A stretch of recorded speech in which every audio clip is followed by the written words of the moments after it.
এই অবাক হচ্ছে নিশ্চয়ই, এটা আবার কাদেরকে দিয়ে ভিডিও আজকে স্টার্ট হচ্ছে? হ্যাঁ, অবাক হওয়ারই কথা। এরা হচ্ছে আমার মামার মেয়ে। তোমরা হয়তো আগের আমার এক দুটো ভিডিওতে খুব রেয়ার ভাবে এদেরকে দেখেছো, হয়তো মনেও নেই। এরা আজকে আমাদের বাড়িতে ঘুরতে এসেছিল।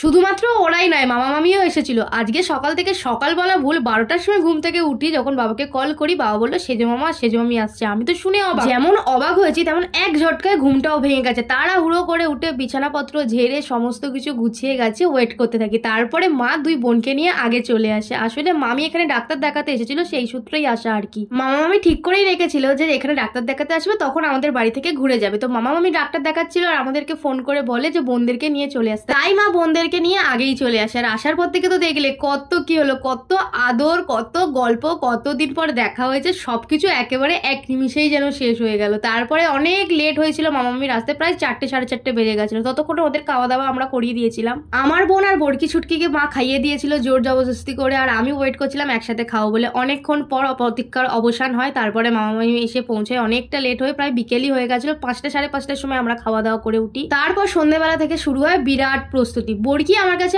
অনেকদিন ধরে আবদার করে রেখেছিল যে শুভর হাতের বানানো চাউমিন চিলি চিকেন খাবে। সেই আবদার পূরণ করতে আজকে সেই আয়োজন আমরা করে ফেলি। তার মধ্যে সন্ধ্যেবেলা চা সিঙ্গারা তো চলেই এসেছিল। চা সিঙ্গারা শেষ হতে না হতে তারপরে ললিপপও বানিয়েছিলাম, তো সেগুলোও খাওয়া দাওয়া হয়। পুরো পেট ভরে গেছিল আর কি। তারপরে চাউমিন চিলি চিকেন বানানো হয় বড়কির আবদারে। প্রধানত এই যে বড়কি খাচ্ছে, খুবই ভালো লেগেছে, সবারই খুব ভালো লেগেছিল আর সত্যি খুব টেস্টফুল হয়েছে। সবাই খেয়ে কত খুশি হয়েছে, মানে এত সুন্দর আজকে ডিনারটা হয়েছে যে কি বলবো। শুভর জামায় সস লেগে গেছিল রান্না করতে করতে, বেচারা অনেক আজকে কষ্ট করেছে। যাই হোক, তারপরে সেই সময় চলে এলো, ওরা চলে যাচ্ছিল আর খুবই মন খারাপ হচ্ছিল তখন। আসলে মামার বিজনেস আছে, তো সেই কারণে মামা সময় পায় না আসার জন্য, আর যখন আসে তখন থাকতেও পারে না। এই যে আজকে এলো, তাও ডাক্তার দেখানোর সুবাদে, তাও আবার চলে যেতে হচ্ছে। আজকের মতো টাটা।